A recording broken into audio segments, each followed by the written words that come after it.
on the East Coast. My name is Robert Allen from Canna Pop-Up. I'm one half of Canna Pop-Up. You'll meet the other half of Canna Pop-Up in just a moment. Want to welcome everyone to this live, and let me make sure indeed we are live, and we are. Welcome to this live event. This is a follow-up event, question and answer to our in-person event, which happened, believe it or not, just 1 week ago tonight in Montclair. We had these amazing participants on our panel, and we've brought them back tonight to take them through a Q&A. We've got questions that have come in, but before we get started, I wanted to just take care of a couple of things. I want to let everyone know that tonight's live event is a sponsored event. It's sponsored by BCB Bank and by plantyourfinancialseed. And before we get started with our event, I just wanted to share this with you. Managing the risks that can threaten your financial well-being is every bit as important as saving and investing towards your goals. Selecting the right insurance is a critical element of any comprehensive financial plan. As your circumstances change, so do your needs. At Plant Your Financial Seed, they review their clients' entire portfolio regularly to help minimize risk and maximize security. They provide solutions from the country's strongest and most trusted insurance companies. Whether you're looking for guaranteed death benefit protection, low-cost coverage, general liability, product liability, or consistently strong cash value accumulation potential, Norman S. Chevlin has a solution to meet your needs. Visit plantyourfinancialseed.com for more information and to reach out to Norman today. BCB Bank understands the challenges you face to find a bank to service your marijuana or CBD business. BCB has been servicing the cannabis industry since 2014. They are a safe, secure bank with industry knowledge. Their goal is to provide you with a banking experience unique to your needs, offering you products and services to help your business thrive while ensuring compliance with all federal and state regulations. To talk to one of their MRB or CBD specialists, please contact Cindi Siskin-Galvin at cgalvin@bankwithbcb.com. And I want to thank our sponsors for their support. It really does mean a lot, and it says a lot about these two companies stepping forward and supporting our community in the way they have. We'll have contact information in all of our show notes that accompany this, both live and a replay. Before we get started with the panel, just a couple of quick housekeeping notes. Your participation is very important tonight. This is what it's all about. It's answering your questions. So we've already put out a call for questions a little bit earlier in the week, and we do have some already, but we would like your questions as well, and there's a couple of ways you can do that. You can leave a comment right on the Facebook Live. I'll be monitoring that throughout the night. Or you can, if you're on our website, watching on the live page, you'll see a form right at the bottom where you can submit a question to us through Google Forms, and I'll be monitoring that as well. If there are any questions that we don't get to tonight, all of the panelists will see all of the questions that come in, and we'll give them the opportunity to answer those questions as we go forward. So without any further ado, let me bring in the panel here, and we'll get them introduced, and introduce as well my partner in all of this, Holly. Hi, everybody. Welcome. You know what? Robert and I are cannabis advocates, and we believe you can take charge of your health and wellness with plant-based wellness. So we really do believe you are just one product away to achieve a better quality of life. So what I really do believe is that everybody else that is here, these amazing women, industry professionals and trailblazers that are joining us this evening, are also advocates of this plant.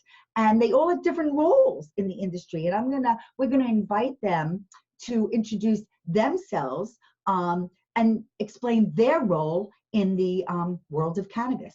So, Jackie Cornell, welcome. Hi, thanks so much for having me on again, or having me with you guys today. It was fun to do the event last week. It feels like it was way more than a week ago. My name is Jackie Cornell. I'm the Chief of Policy and Health Innovations for 1906. We are currently based in Colorado and are actively pursuing a license here in New Jersey, and we have plans to open up in 4 other states in the first 2 quarters of next year. So we have licenses in a few other states as well. Prior to joining 1906, I was the Deputy Commissioner of Health for the state of New Jersey. I spent most of my career working in state and federal government and in nonprofit organizations at the intersection of healthcare, advocacy work, and really serving patients and people. So my work in cannabis is very much rooted in my career in healthcare and public policy. So excited to be with you guys. Thanks so much.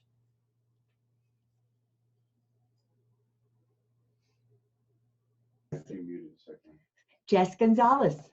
Oh, hi, welcome. so I'm Jess Gonzalez. So yeah, great to be here again with you wonderful ladies and Rob. So I'm Jessica Gonzalez, and I am one of the co-founding partners of Moyeno, Gonzalez and Associates, MGA Law for short, and we are New Jersey's first Latina-owned cannabis business law firm. And we help service both startup companies and some medium-sized companies in the cannabis, hemp, and CBD space. And I'm also the Vice President of Latinx Outreach for Minorities for Medical Marijuana. And Tara Misu Sargente. Hi. So yeah, my name is Tara Sargente. I'm known in the industry as Tara Misu. And 10 years ago, I invented the first brownie mix for herbal brownies, which has been in 1,000 stores. It was carried by Spencer Gifts. I'm now taking the intellectual property from that, using it for a CBD line. And I am also an applicant for a license in New Jersey to produce THC edibles, hopefully soon. And jen.worringer. Hi, thanks again for having me. Nice to see you all. I am in the quality control and assurance business. I have been in pharmaceutical drug product development and quality control and assurance for over a dozen years. I've recently, the last 2 years, branched out into consulting under Green Sea Quality and Compliance. I also help CBD hemp companies and marijuana cannabis companies set up and produce their products to what I believe will soon be federal standard. So. Thank you all so much for being here. So medicinal marijuana is now legal in, I think, 33 states plus DC. And for recreational purposes in 11 states plus DC.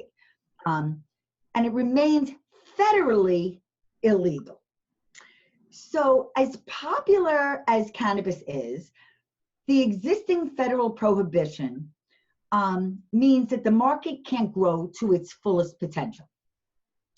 And the same cannot be said for the CBD market right now, because it has been signed on December 20th of 2018.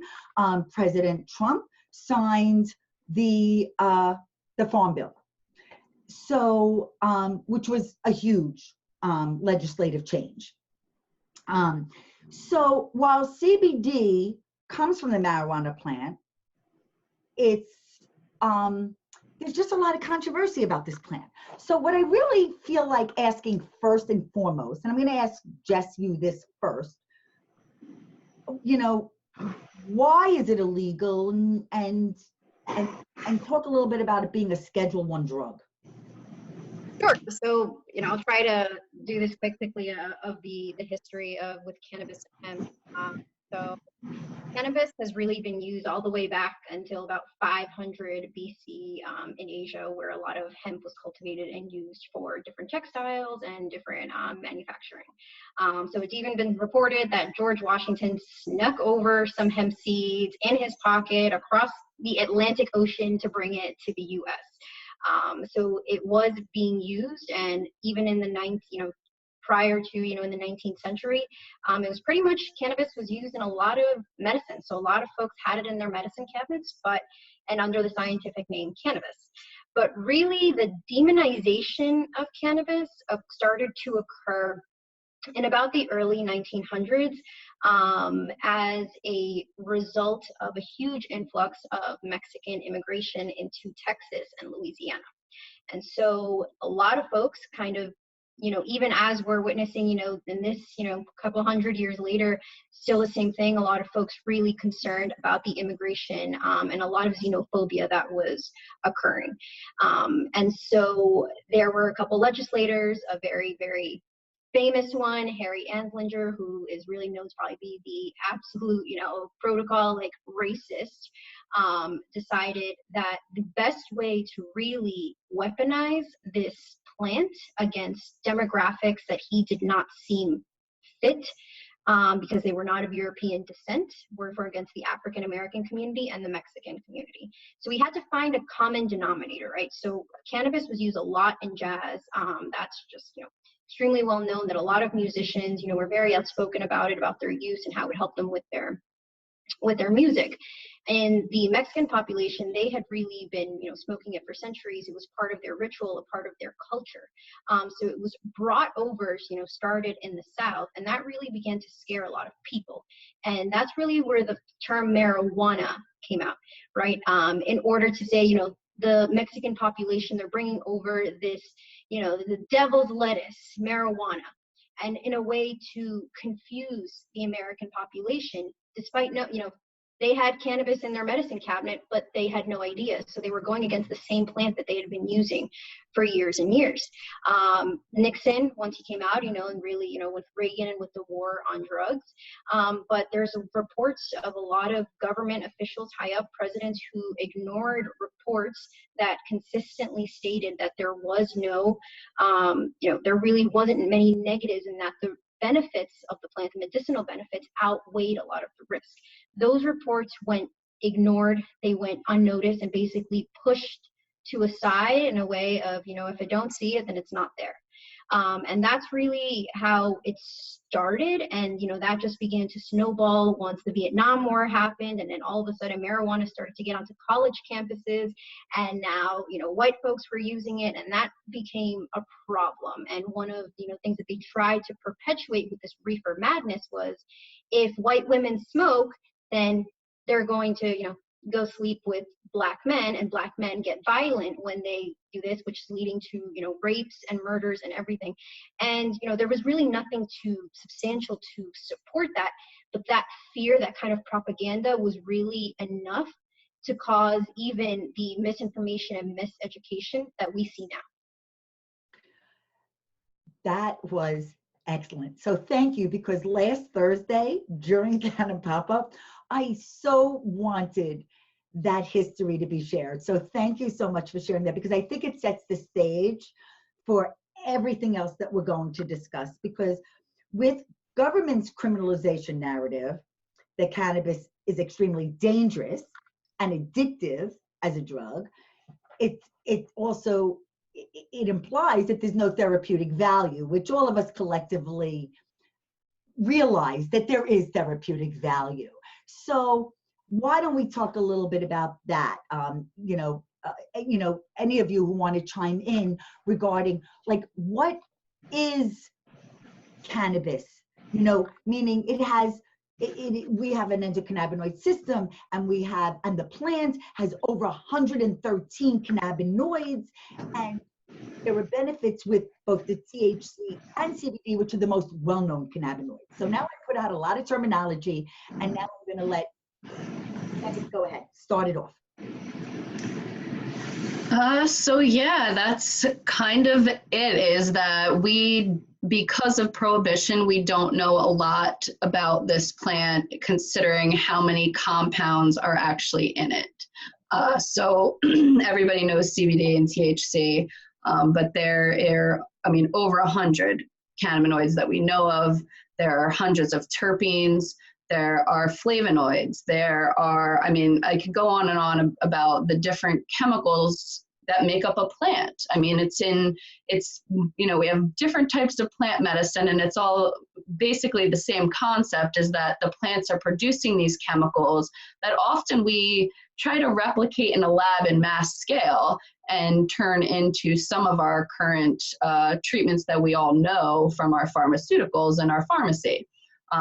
In this case, it's a bunch of chemical compounds that have never really been studied before. So we are finding out every day that different combinations work well for different ailments. Sometimes an isolated compound will, in the case of Epidiolex, it's an isolated chemical compound that has, been found scientifically for relief for seizures.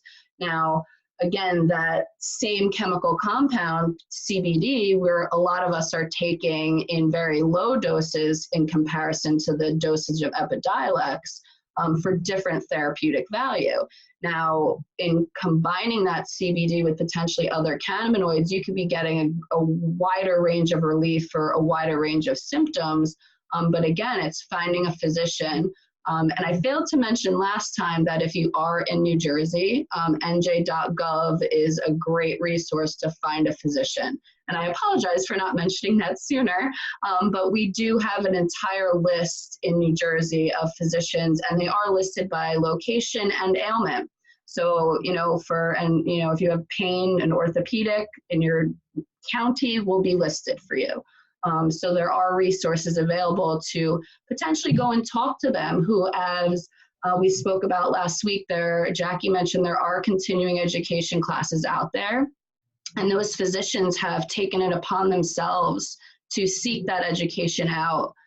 So that's why they are a resource, because they've done their research as well into potential benefits to help their patients. So they are able to potentially offer you what those combinations could be. And now that we're expanding the program, hopefully, companies like Jackie's and Tara's and, the folks that Jess and I help will be able to bring those types of products to our state. So there will be, a wider range of options in the future. Let me ask you something. Jackie, you probably could answer this, as probably many of you here, but especially having been with the Department of Health, right? Mm-hmm. So federally, marijuana is considered more dangerous than prescription opioids like Oxycontin, right? And drug, yep. And Vicodin, right? So, which were linked to many, many deaths, 15,000 deaths, mm-hmm. Or plus, and are responsible for epidemic levels of addiction and abuse. So we hear it all the time. Actually right here in Livingston, there's going to be a panel or program about opioids. So I think the opioid crisis is definitely, it comes up a lot with regarding this. And to the best of my knowledge, no one has ever died from a cannabis overdose. So can you, because you've got pharmaceuticals and all of these other prescription drugs, tell us a little bit about that. Sure. So, I think there's a couple things I want to make sure folks are aware of as they're listening. And Jenny just mentioned that you can find physicians on the Department of Health website. You can also, we're going to see hopefully an influx of new clinicians joining. So the governor just signed a bill about a month ago now that added advanced practice nurses, physician's assistants, DOs, as well as MDs could always prescribe or recommend cannabis. So I think it's a really big opportunity that you're going to see more and more clinicians coming into this space. Yeah. I would also encourage anybody who's interested in is having questions, that even if your doctor, your general practitioner, whomever you trust as sort of your leading medical person, to talk to them about why you may or may not want to do this, right? So let's say, for example, you're already in talk therapy and you're dealing with a counselor who isn't, able to prescribe you any sort of medicine. You might want to talk to them if you've been using on the illicit market and say, look, I've been self-medicating for my anxiety for years. Can you walk me through finding a psychiatrist or someone who is willing to walk this journey with me and get me treated for my anxiety using the medicinal products? I am a broken record in the way that I believe a regulated product, while it unfortunately is more expensive in New Jersey because of the lack of competition, and that's why I'm excited to see the department and hopefully the new commission adding more licenses to the state, right? More product brings down prices. I do think it's really important for folks who have been self-medicating to, if they don't know where they're getting that product from, a regulated product is a safer product. It's not pumped full of pesticides. It's not sprayed with stuff. It's a much safer product. And even more so when you start talking about edibles and things that you're ingesting. The body processes cannabis differently, whether you're smoking it, whether you're ingesting it. And I have just seen so many products out there, frankly, that are dosed so poorly. I have packaging from California that was on the adult use market. There was 100 milligrams for a gummy that was probably about as big as 2 Starbursts. Any rational adult would take that piece of candy and think, oh, this is like a mouthful of gummy. It's probably 1 serving. It was intended to be 16 servings at 6.25 milligrams of THC per serving. And so I know exactly the one you're talking about. It's crazy. So I am a broken record in the sense of that. The more folks who get into the medicinal market, the more that we regulate both the medicinal and the adult use market in states where it's adult use, the better outcomes people are going to have. Because as you've said, there has never been an overdose. There have been adverse impacts. When you consume 100 milligrams of THC, you're going to feel pretty horrible, but you will not die. There has never, to my knowledge, been a recorded case of anyone passing away from overconsumption in the way that we see. Literally in the hour that we're having this podcast, people will die of an opioid overdose. It is probably the biggest health crisis of my generation's. I'm 36. It's the biggest health crisis we've seen since the HIV epidemic in terms of death.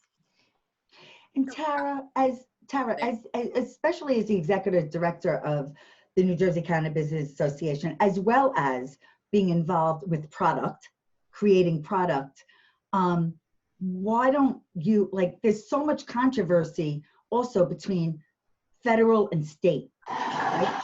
So you've input about that.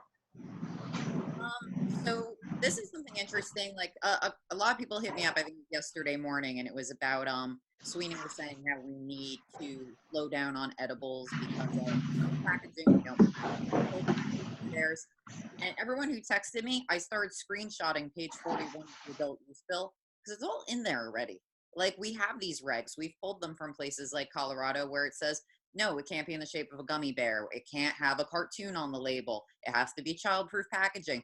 People are still saying, oh, the children, what about this?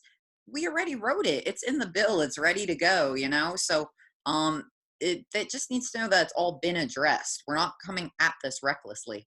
But, the one thing I've been thinking a lot about lately is the difference between the strides we've made with CBD and to have it nationally legal, that I can on my website sell CBD products and ship them to all 50 states, which is a great opportunity. And you see a lot of the bigger brands who have, regional THC products also sell CBD nationally. But I feel like that's at risk now. What you're seeing, a trend I've been following with CBD, is because of what we broached on last time of the federal restriction, that they're not looking to have those restrictions like we have in New Jersey or elsewhere with packaging and labeling and testing and go through your, dosing. Obviously, it's in the regs as well. 10 milligrams per serving, clearly demarcated, no more than 100 milligrams for adult use products. But they're not talking about that. They're talking of taking CBD and subjecting it to what marijuana is, where now it's going to be in the hands of state law. So you're not going to be able to sell it across state lines anymore. And in some states, it could be banned. So now we're taking 2 steps back, which is what I feel really frustrated about on a federal level, that we are going to be able to lose the opportunity to not only get cannabis to people in conservative states, but now they're also going to lose access to CBD.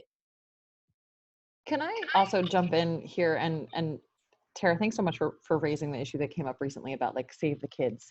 I think it's really incumbent upon all of us to be responsible adults with anything in our home. I'm the single mom of a 6-year-old. I keep alcohol in my house. He's never touched it, never thought about it, never even wanted to explore it. When he gets older, we'll have conversations about this is what alcohol is, this is what beer is, this is what responsible consumption should be. I don't own a gun, I don't choose to own a gun, but we have those same conversations about people. You want to own a gun and keep it in a safe place and go through the process. I'm not going to get into gun reform here, but everything that's going on, but right, like there's a difference between having something in your home and putting it out anywhere that that you'd leave non-cannabis candy in your pantry, and the way that we would treat anything that we would want to watch our children around, and having real discussions about what is responsible for them as they mature and as they get older. I'm betting every single person on this webcast drank alcohol before they were 21, right? Just because it's illegal doesn't mean it doesn't happen. And I think it's incumbent upon parents, and I, will continue to kind of ub my son into that as he gets older, to have real discussions about what medicine is, what vitamins are, what alcohol is. I am addicted to caffeine. My son knows, he jokes, Mama, you have a headache. Do you need a cup of coffee?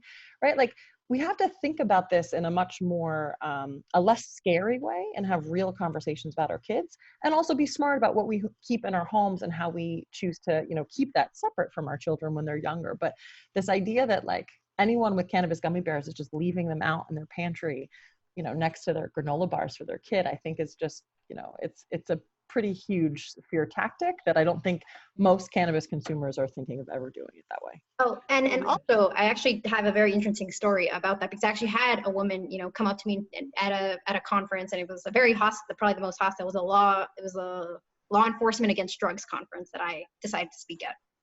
And and she came up to me, and she started talking to me about children and everything like that, and I actually handed her a child-proof bag, and I said, please let me know if you can open this. And she couldn't open it. She was sweating. She was trying with all her might to open this bag, and she couldn't open it. And I told her, I have trouble opening it. I was like, sometimes I need 2 people to help me open this bag. But I think the problem is that they've never even actually stepped into a dispensary. They kind of have this like idea that it's kind of this like, like Cheech and Chong kind of mentality, as opposed to when I tell them, I'm like, I have to walk them through it. I'm like, listen, there's security at the door. Somebody asks you for your ID. Everything is behind the glass. You talk to a bud tender. He writes down what you want. He goes back. He puts it into a child-proof bag, and you're good to go. And this woman, she said, well, I didn't know that. I've never seen this bag. I didn't know that that's what happens when you go into dispensary. And I told her, I was like, yeah, absolutely. They will not let you in there, without, any sort of ID. And I was like, but even when you leave, your product is secure, so that if you do have left it anywhere, like, children won't be able to open it. Adults can't open it. I applaud, first of all of you, but Jackie, as a parent, okay, I really thank you for saying what you did, because we parents need to be parents first. And the thing is, we need this, but we have schools that are saying one thing, and like we have to be responsible adults, and what is legal and what's not legal and why, or listen, if your medicine cabinet, I mean, it is potentially very dangerous. That your children can get into the regular medicine cabinet. Right. I can buy something at CVS. I could get a prescription for something at my local pharmacy that could kill my son with 1 tablet. Or cinnamon. You take too much cinnamon, and that's. I mean, but I do think it's important to remember that it is a parenting task here, and it is in this. And I go back to alcohol, because I candidly think that by the time my son is, he's 6 now, by the time he's 21, I bet that we will come to a place in this country where we will have recreational or adult use in most states. So these are conversations that I know I'm going to have with him. And so why not think about it from that point of view of alcohol is everywhere, cannabis will be everywhere, and what's responsible parenting and what's responsible consumption, and approach it from and this might come back to my like kind of public health mentality and the work I did a lot around, sexuality stuff. Telling somebody not to have sex doesn't really work. Giving people the tools to make the best decisions for themselves about what they want to do is how you improve health outcomes when it comes to sexuality, right? If you want to reduce the rate of STDs, you don't just say stop having sex. If you want to stop drug abuse, you don't say, just stop doing drugs. Like, we need to think about what is responsible and how to like have those dialogues with our kids and not just be like, this is bad. Can't do it. Don't do it. It's more exciting than something that your parents say you shouldn't do. And I think the more we make it taboo, the more young people will want to explore it. I heard someone say the thing we should do is tell all the kids that their parents smoke. Then none of them will want to do it. That's how we make it uncool. But it was a good point that was brought up earlier, right? Because any teenager can walk into any liquor store and purchase a soda and a bag of potato chips and walk out. Okay? They won't be stopped. Okay? There are grocery stores that sell beer and wine, and a child can go in and buy candy and chips in that store and walk out. That same child will never get anywhere near a dispensary.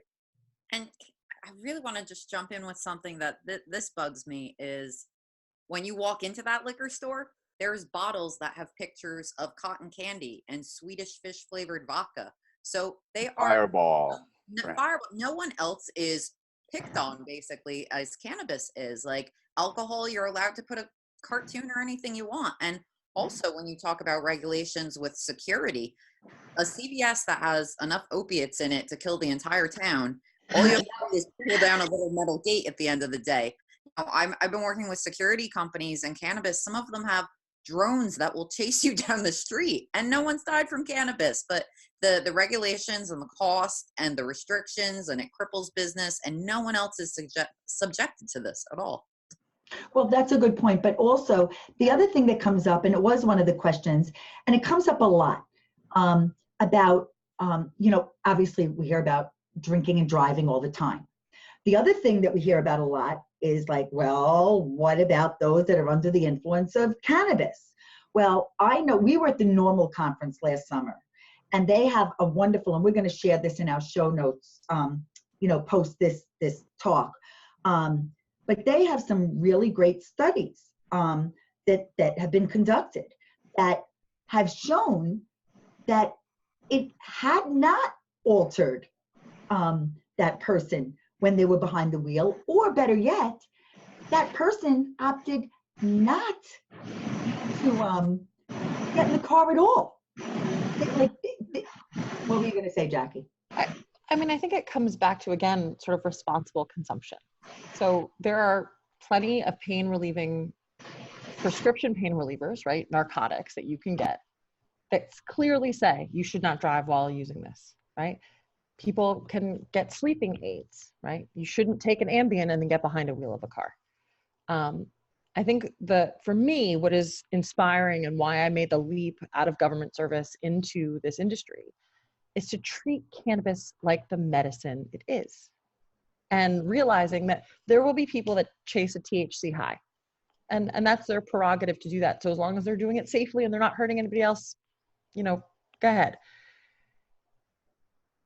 There's a humongous potential to treat things like anxiety, to treat insomnia, to treat things that we are pumping our bodies full of other chemicals that we can do in a much more subtle and natural way with cannabis. And so I think that there's like two very different schools of thought here. Is it someone chasing a THC high?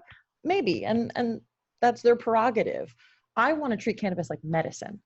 And that's why I'm so excited to work for a company that is getting into tablets, right? Pressed tablets as low as 2.5 milligrams of THC. Because at 2.5 milligrams of THC, you're probably not going to feel this overwhelming high feeling. You're just going to get some fantastic pain relief. You're just going to be able to have that wall of anxiety lift, kind of brought down so you can engage in social engagements with people. That's where I think the conversation needs to go, not how do we kind of administer a DUI or a DWI for somebody who's on cannabis. Police officers know when to do those types of things. They know how to do a field sobriety test, regardless of what someone is on. Let's have real conversations about where cannabis can be and kind of move out of this fear factor. Well, I think Jenny, as a scientist and as someone who is very highly involved with the science, the research, the testing, the labeling, the dosing, the delivery, all of those things. And her background's even just in pharmaceuticals, right? So we talked about, like you just said, before you take something, right? You know, someone may tell you not to drive, right? Like they may tell you not to do this, that, you know, what the expectations may be, what the side effects may be. And until we have more research, are we going to know what the positive and or negative side effects, so whether it be for the consumer or the policymaker, right, Jenny? Yeah, I mean, and that's when it comes down to like what we were saying, it's really just responsibility and accountability. You know, I can tell you factually, there is no way to be able to come up with a concrete result to test somebody's impairment for cannabis. And that's because the way that it works in your body. So, you know, any patient, including myself, if I am tested directly after smoking or consuming an edible, and I go to sleep and I wake up in the morning and I don't consume anything, and you test me again, I'm going to test exactly the same. So it's just the way the metabolites in your body are processed and the way that they can test it in your blood and urine. There's no way that you can quantify that in a roadside test. And when you do go back to a station, if they pull a sample, it has that level of THC in your body is not going to reflect any type of impairment. It's similar to a lot of substances like caffeine. I mean, sometimes you consume a lot of caffeine, you become immune. One cup of coffee is not going to do it for you. And it's the same concept. So someone can drink 2 cups of coffee and be cool as a cucumber, where me, I drink no caffeine at all, really. So if I have 2 cups of coffee, I'm going to be out of my mind. And if you're talking about, you know, same thing with alcohol or THC, when you get behind the wheel of a car, it's the same concept. Patients who are using consistently throughout the day are not going to be impaired while driving, because to them, it's like taking an aspirin. You know, to them, there's no physical or mental impairment from taking THC, because they are used to it. Their body endocannabinoid system is being supplemented, and that evens that their day-to-day either feeling, anxiety, whatever symptom relief they're trying to get. So again, there's no way other than what police officers, and again, I come from a family of state troopers. I have tons of friends who are on the force right now, and I have had these conversations with them many a times about, you know, their concerns. And I tell them, you have already been trained to detect for this. Again, we're not recreating the wheel here. Cannabis has been very prevalent in our society for a very long time. I mean, you can go back, like I think Jess mentioned, I worked for Eli Lilly for almost a decade. One of the first producers of cannabis tinctures in this country was Eli Lilly. You can go back on the internet and search, and there are pictures of their tinctures online from, I believe it's like the 1700s, 1800s, when they first started. I mean, I could be wrong about the date. Don't get me, I have no idea about that, but it's a long time ago that this has been here and a medicine. I mean, Eli Lilly is a global pharmaceutical, and they were producing this medicine prior to prohibition. So again, our law enforcement has been trained to detect when someone is incapable of operating heavy machinery. And we as a society should be taking, you know, their training seriously. If they see someone's impaired, you know, you're not supposed to be driving. Because I have something really, I think that's exciting. I don't know if everyone knows about it. We do have something that's being developed to supplement law enforcement. So I don't know if anyone else has used it. It's called the Druid app. And they reached out to the NJCBA and said, we've developed an app where you test and you develop a baseline. So there's balance tests, and then there's also like how quickly you can do a series of just little tests within the app. And then you take that and you say what you've consumed, and it detects if you are impaired or not. So it would be a tool that law enforcement could use in combination with roadside sobriety tests. If you know your baseline, then you can tell if you're impaired And if you're not, even if you test positive for having cannabis in your system, you say, well, but I did my Druid test and I came back that I was fine, then that's amazing. And this is something now we're going to try to do tests with law enforcement to have them be able to, you know, be, it's just another tool for impaired driving, but also people. Yeah, they need to do a validation is probably what you're talking about. And for jobs too, people who are like, I can't use cannabis, my job drug tests. Okay, well, then we don't need to test for cannabis because we know that's not effective. It could still be in your system from a party 3 weeks ago. But are you impaired at work? And that's what this Druid test, you know, clock in, do your Druid test. All right, you're not impaired, but you did test positive for THC, but that's irrelevant as long as you can do your job. So you guys should all download. It's a very cool app. And what about schools too? I mean, schools are testing too. Yeah, and so also on the topic of law enforcement, so going back to that conference that I attended, you know, that was the #1 concern. I've spoken to members of law from different municipalities and different municipal hearings that I've attended, and it's always the same exact thing. And so actually right before I entered, before my presentation was to go on, I was able to see the tail end of the presentation about cannabis to members of law enforcement. And the video was something out of like, it was like something from like back in the day. I was gonna say, it's from the DARE program. Yeah, exactly. No, they showed an African-American male who was smoking allegedly cannabis, and he started to go absolutely insane, taking off his shirt, saying that there were things all over him. You see members of law enforcement trying to get him under control, trying to huddle him down, and they can't. And so you hear among these members of law enforcement, they're like, oh my God. And then they just end the presentation just like that, and they say, okay, now our next panel is coming up, you know, to talk about, you know, cannabis legalization in New Jersey. And that's really was our introduction, but I could not believe misinformation that they were perpetuating. And I actually had to say, I'm like, we have no idea if that was cannabis. And I was like, but if it was, it's an argument in our defense that regulation is necessary because what he was smoking was probably either laced with something if it was cannabis, whereas regulation would prevent that from happening due to the testing regulations that have to be in place. But just going back, that's how there's training. This was, I think, in May. That's how they're training members of law enforcement to view cannabis consumption. And it was just so outdated, so wrong. I stood there in awe. I think I recorded it. I couldn't even believe that this was happening.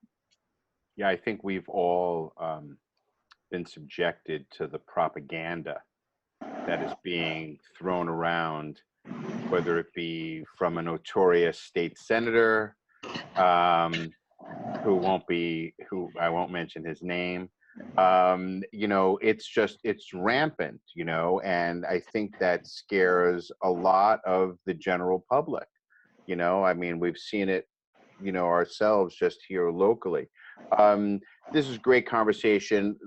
Let me jump off just a little bit. We've got a couple of questions that are coming in live, and there's a couple of questions I want to address that came in just over the last couple of days. So Tommy is asking about the current medical cannabis situation here in New Jersey, all right? Because that's where we can talk about. Even though this is being blasted out all over, we can address New Jersey right now. So Tommy's talking about he visited 3 of his doctors, his pain management doctor, his orthopedist, his GP, and none of them, surprise, surprise, can write a prescription for medical cannabis for him, okay? So he's got to go out to another doctor that can charge upwards of $300-400 to get prescription. And I know that we've all had these conversations individually, right? It's a real problem, you know? So how do we, I know Jenny, you're in a different situation, right? You're working with your regular doctors. Yeah, I mean, there are physicians, and I think Jackie mentioned this, that it's in, you know, if your doctor isn't already prescribing, encourage them to look into it, you know? And I mean, there are doctors out there that do take insurance for this. So if you are going to a doctor that's charging you, and now we have passed Jake's law, There are now you only need to go once a year. And I have seen doctors' offices that are now, instead of that $100 appointment that was your yearly, 4 times a year, that now yearly appointment is now $350. Right. Because now they're going, oh, well, I just lost this money. If your doctor's doing that, go to a different doctor. And that's all I can tell you. I mean, that's just me personally. I feel like that's a true shame if doctors are now doing that. And I've seen it. And that's, again, there's an nj.gov website that has a laundry list of 1,000 doctors. And they are, again, I said, sorted by profession and location. So if you can't convince your physician to look into prescribing, find someone who really cares about this issue and cares about their patients and wants the best for them. Again, it's prescribing a medicine that is plant-based, that is non-toxic. That should be the first trial in a defense of symptoms, not the last. So yeah, and I was hoping that the idea of now the physicians don't have to be listed in the directory. I think that was part of the issue, that doctors were reluctant to be listed in the directory for whatever the stigma that exists. But now that's not the case. They don't have to be listed there, but they can prescribe. So really there should be no barrier, right? Every physician should theoretically be able to write a prescription and not put any of their practice in jeopardy, because the general public would not be aware unless they're specifically asking. So where's the hang up? I mean, Jack, could you coming from where, your background, what's that hook that's not allowing them to fully utilize this program? I think it's twofold. I think there is still, and even back to some of the fear conversations that we were having, there's the difference between sort of like propaganda and anti-cannabis sentiment and misinformation or lack of information. And I think what many doctors are experiencing is a general misgiving because they haven't been trained on this. Doctors are very, pun intended, prescriptive, right? Like they're trained to do it this way. They do certain things, they learn as they go, and they walk through a process with their patients and as they mature as a clinician. Doctors right now are really left to the sort of whims of the existing ATCs about what strains are available. And there is very limited non-combustible or non-flower product available.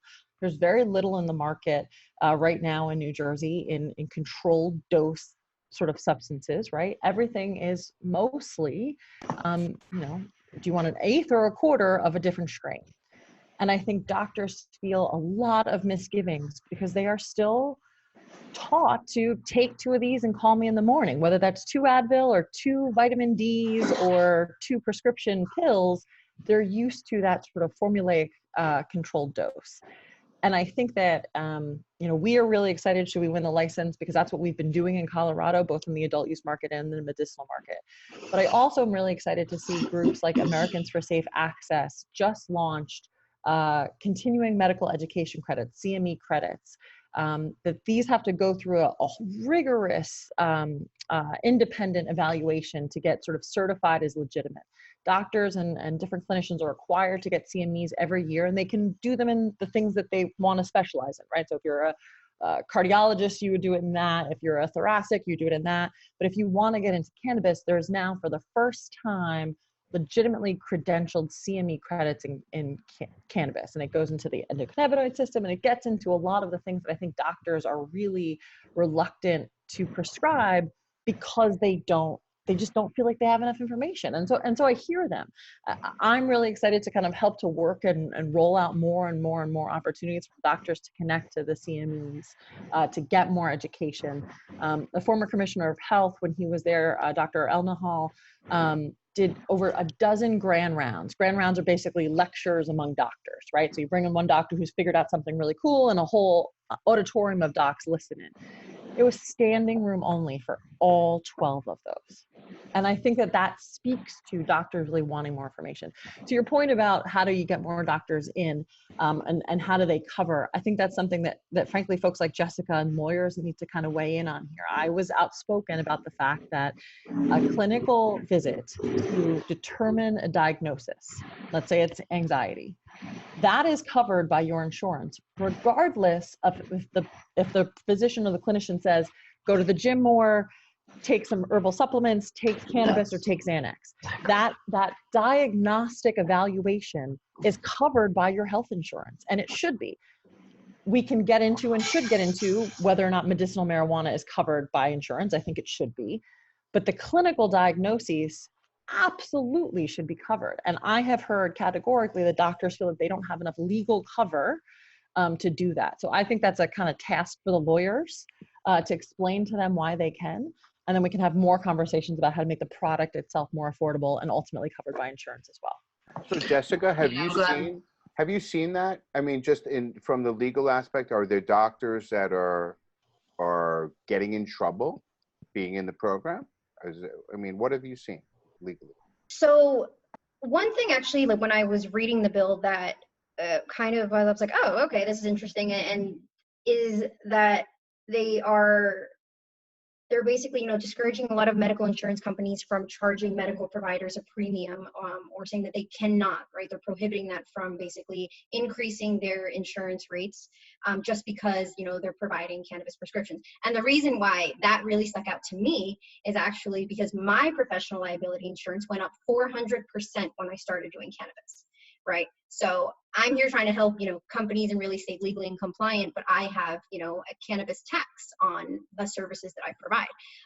And so for doctors, I would think that it be their insurance that they're most concerned with, their medical malpractice, professional liability, whatever, insurance that they have to have, just because as somebody who has a license from a board, it's very important that you keep your license and that you really don't do anything to put it at risk.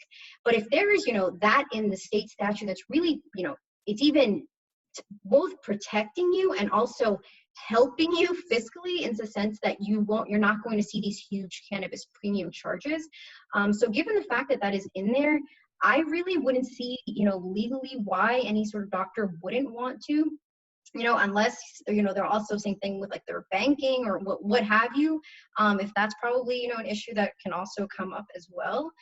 But just given that they have these sort of protections, I just really don't see why they wouldn't, unless they have some sort of moral opposition against it, or they don't want to be seen in their communities that they've been servicing probably for decades as being the doctor that hands out cannabis prescriptions. But I think from a legal standpoint, they're protected. I mean, lawyers are protected in our ethics rules actually, but in our the New Jersey ethics rules, lawyers are protected for providing advice for medical cannabis, but there actually isn't anything for ethically that covers lawyers for adult use. So I even, was have to tell my clients, I'm like, listen, we're all skirting lines over here. And I'm like, but we're all, trying to put ourselves out there in the best way that we can to really help out, the population that we can, but do the best we can. It just seems so hypocritical, in a sense, when you talk about doctors being concerned, right, with malpractice, prescribing cannabis. And I left the hospital after my hip replacement with 40 oxycodone pills.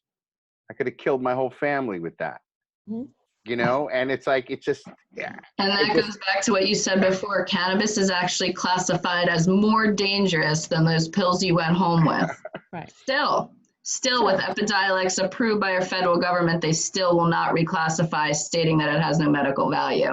So the contradiction is real. So wait, Robert, wait. We know different how you're muted, but I want to just address Jeff's question for a second, because let's get back to its benefits, right? Let's forget about the difficulties. Let's talk about its benefits. So let's talk a little bit about dosing in terms of CBD, right? About what are there recommended doses, right? You buy Tylenol, you take the little slip of paper out, it says, oh, take 2 every 4 hours, not to exceed, 8 in a 24-hour period, right? And for the most part, people adhere to those guidelines. But, it's kind of different when you're talking about the endocannabinoid system, right? And the cannabis plant and the components of the cannabis plant and how we use them and how it affects our body. So let's talk a little bit about dosage for CBD and what is effective and what someone might utilize to see some benefit. Well, I'll start it off just by talking about what's actually approved and how that relates to what I'm assuming Jackie and Tara know a lot about dosing with what they're doing.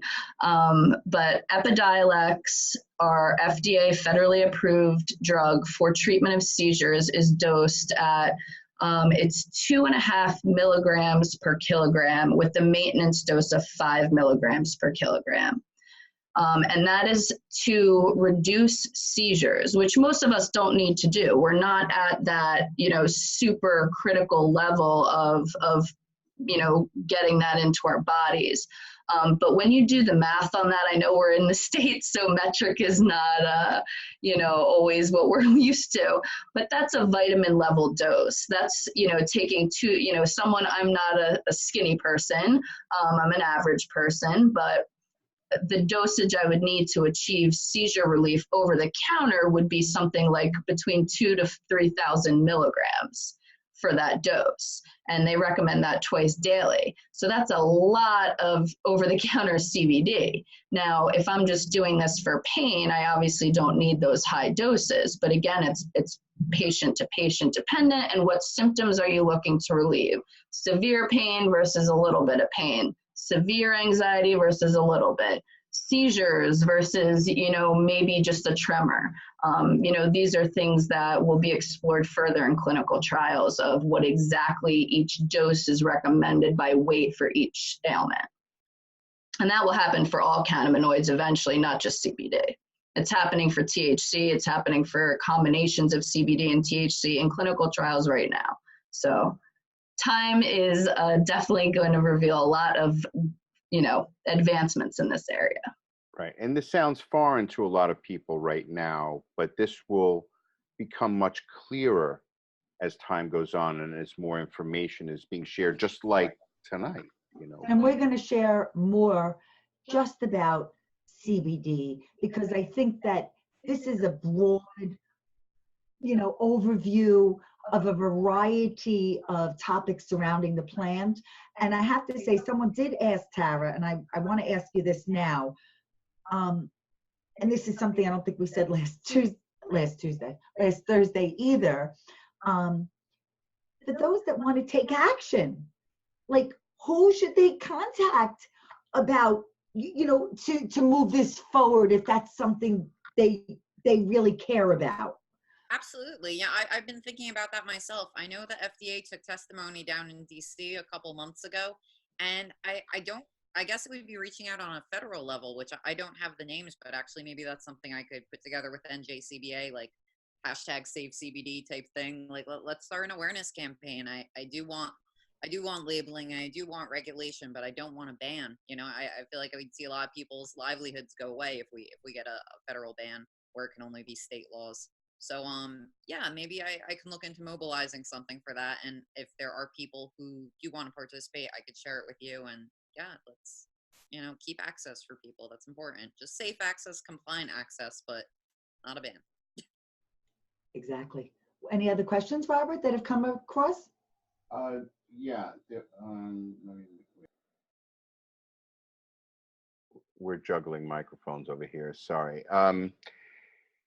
Yeah, so there was a question that came in from Amanda, and she was asking about purchasing CBD products at dispensaries, right? So why aren't we seeing, why aren't these CBD products that we're seeing everywhere, why aren't these available at a dispensary where we would know, they were controlled or, would have our questions? Why aren't we seeing that, at least here in New Jersey?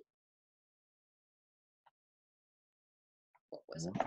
Do you remember if there was anything in the either regulation or statute that prohibits it. I know that you can purchase high CBD strains and high CBD products. I don't know if there's anything prohibiting a dispensary from selling something that's, only CBD and no THC in it.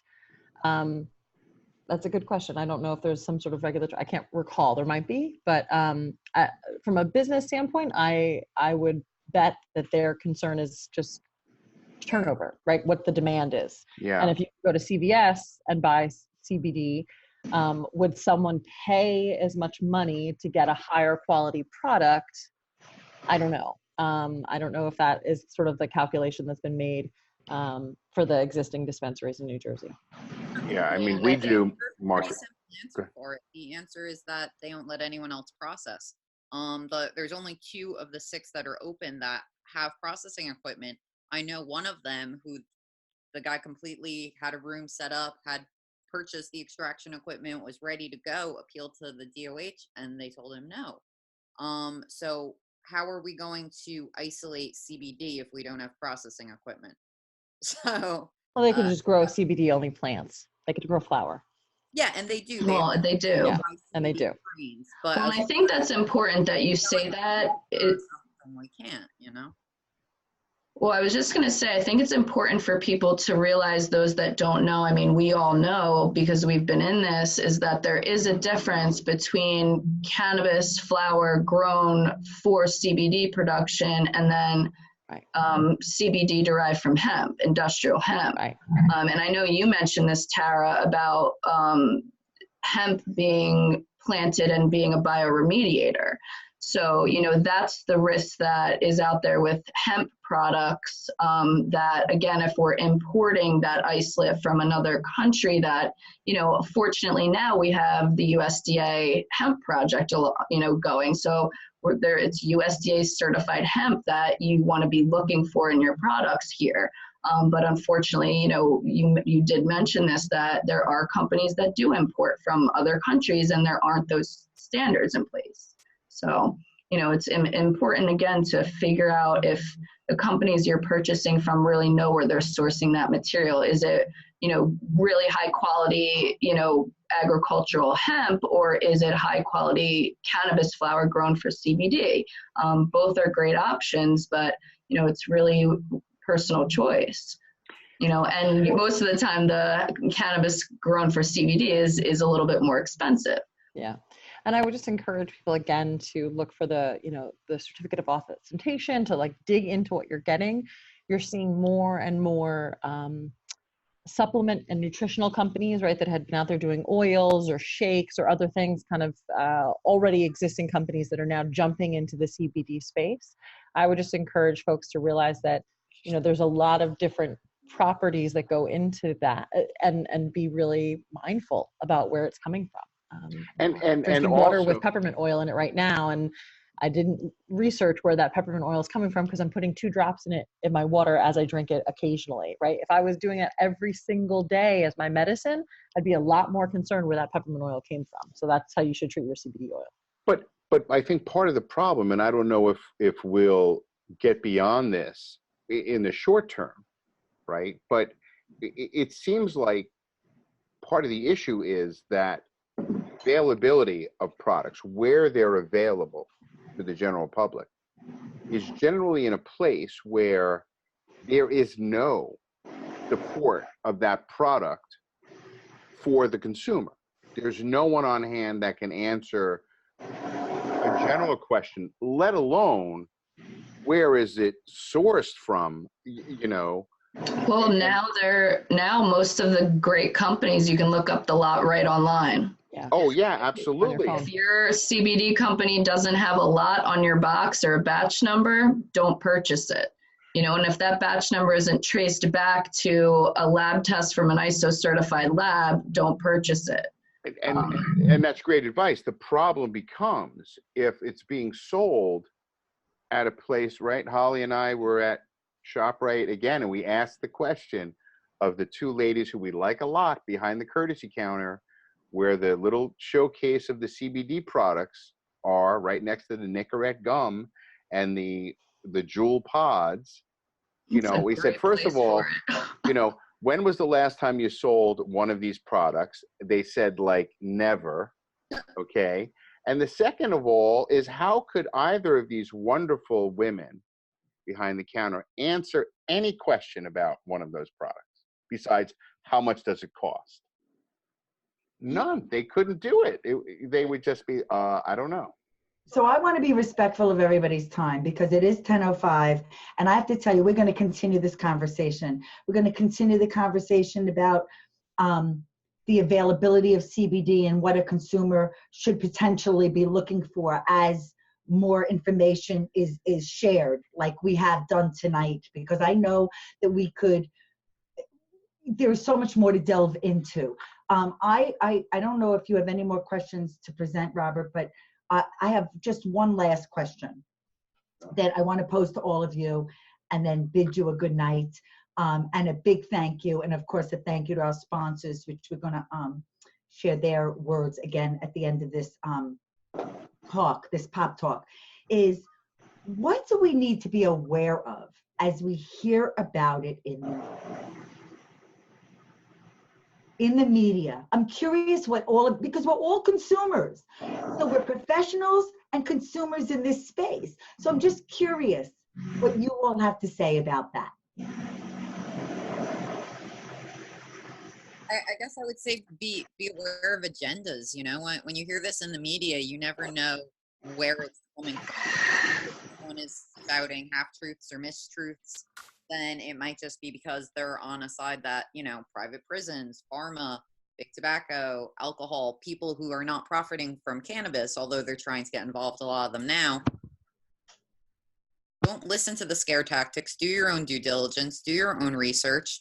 You know, there's a reason this green rush is happening, because a movement is rising up because it's the right thing to do. So, and then at the same time, do your own due diligence for your medicine and be a responsible consumer. You know, use reputable companies. If we stop buying Gummy Bear gas station CBD, they'll stop making them.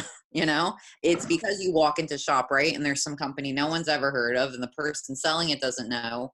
You know, that's why we're getting this pushback now, because of market saturation and because of a lack of regulation that's harming the people who are trying to do it right. Yeah, and to just like piggyback off of Tara, yes, you have to do your own due diligence, and this whole entire space is all about educating and re-educating yourself. And re-education is a lot more uncomfortable than educating yourself on a topic from the beginning, right? But because of the stigma that has come along with it, people still think that CBD is going to get you high, right? Like my mother thought that when I gave her some CBD balm, that by putting it on her knee, it would somehow, you know, get her stoned. And I had to explain to her over and over again why that really wasn't the case. And so when all of this is happening with the media and there is so much confusion out there, right? And, you know, all four of us are probably just so up to date because we are in this, right? And so we're constantly in this bubble surrounded by folks who are like-minded, who are in the industry, who are making moves, that we sometimes forget that other folks really are just starting with their education. But that's why these programs are so important. And I always encourage folks, I'm like, listen, you can go and Google as much as you want, but the real value and the real information you're going to receive is when you talk to people who have been in the industry, the veterans of the industry. I always say it's like insider insight is invaluable. I'm like, and that's how really a lot of my education was just from asking the questions. And sometimes they might be, you know, they might not want to think that they're a noob and ask a question, but just ask the question anyways, because nobody really is going to be able to call themselves like a full-blown expert on this, especially because everything is just developing, right? And so we're seeing this emerging, we're seeing the foundation being built, but it's still a nascent industry despite what's happening on the West Coast. They're still trying to figure it out. Everybody's still trying to figure it out. So if we're all still trying to figure it out, you have to do the same, right? You have to kind of do your homework, go out there, but attend events and talk to people, because what I have learned from my experience is that if you're willing to educate yourself and put yourself out there, a lot of folks are willing to talk to you and are willing to help you meet. But you can't really be a bystander in here, in this industry. You really need to be an active person. And that really falls, once again, it's your responsibility. That's great. I'll jump in. I completely agree. I think one of the things that I have learned is that there is so much left to learn and there's so much left to research. I am incredibly excited about where the next 2, 5, 10 years of research is going to be, because I think the stuff that we think we know today, I hope and I pray we're going to have, volumes more information on. Hopefully we deschedule, hopefully the NIH, the National Institute of Health, federal funds and resources can go into research. To me, that is the biggest healthcare piece of this. The other side of this is that part of why I went to this company, 1906 is named after the Wiley Act, right? The act that we talked about in the beginning is, we have to face down the blatant racist stigmatization that has got us to this place in the first place. We have to do more to work on decriminalization. We have to do more. This can't just be for me. I can't sort of sit by and think about just giving my mom CBD oil and not educating her and all of the other layers to this about why this has been prohibited, why there's prohibition in the first place, and what we should be doing about it and what we should be doing to correct the war on drugs. So to me, this is the beginning of a consumer discussion, but there's a whole lot of social justice work that has to happen in tandem with all of this. And then my last piece is going to be what I feel like we've touched on a little bit tonight, is affordability and access. How do we make sure that the products, whether they're CBD, good CBD products, or medicinal products, are affordable to people? And that's going to take policy change. It's going to take insurance coverage. It's going to take a lot of different things happening. Lots of work to do.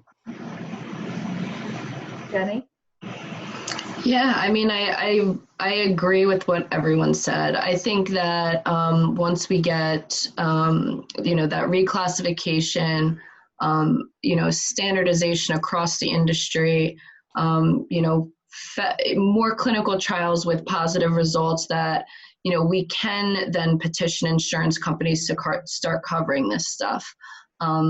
And again, it's really, if you are planning to be in this industry, it's thinking, I think Jess mentioned it last time, was the long game.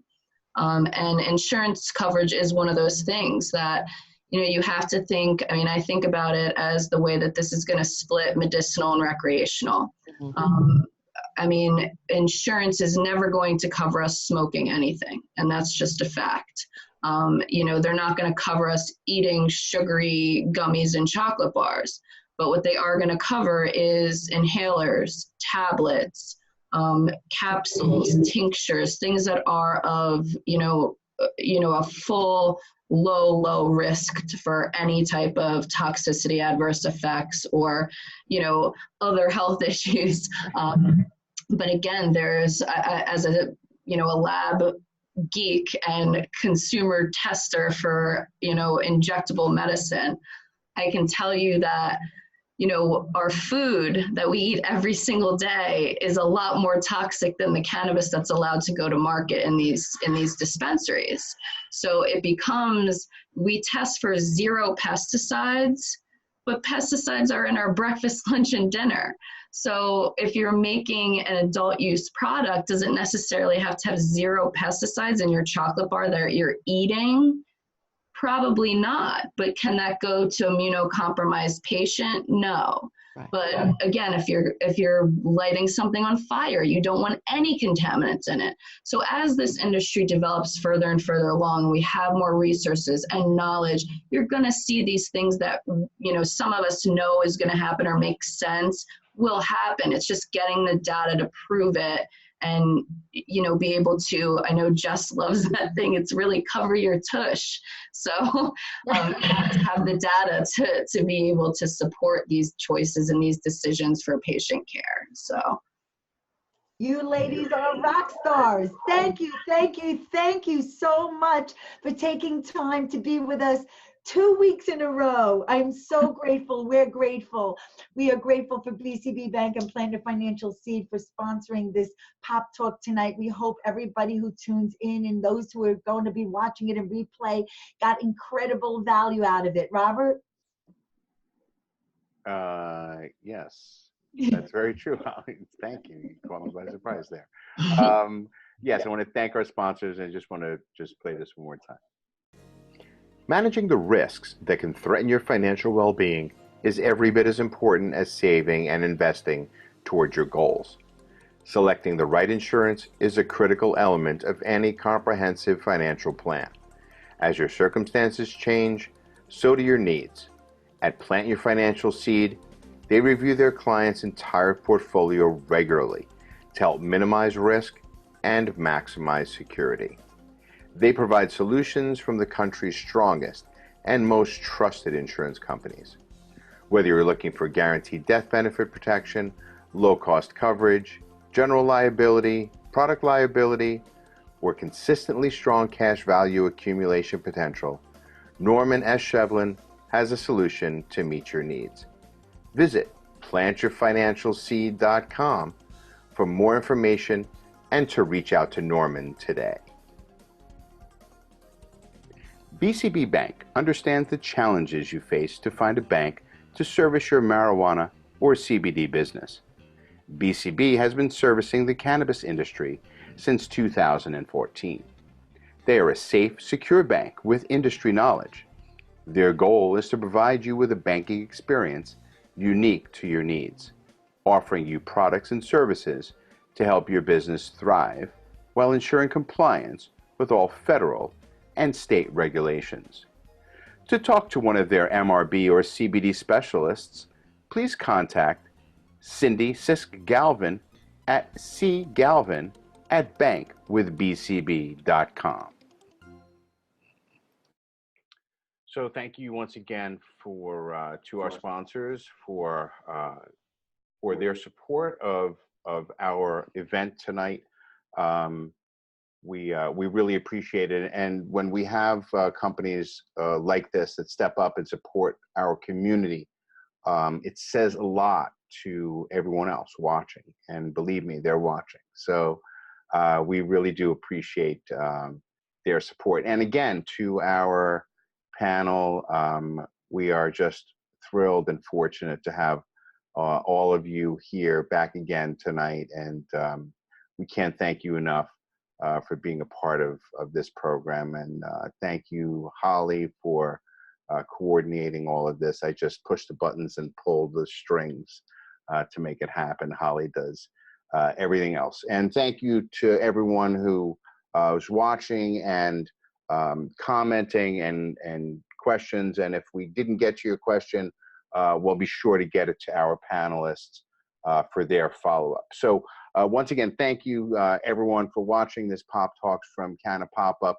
and watch out for the next time that will be popping up again somewhere near you or online or somewhere else. Just watch closely. Good night, everyone.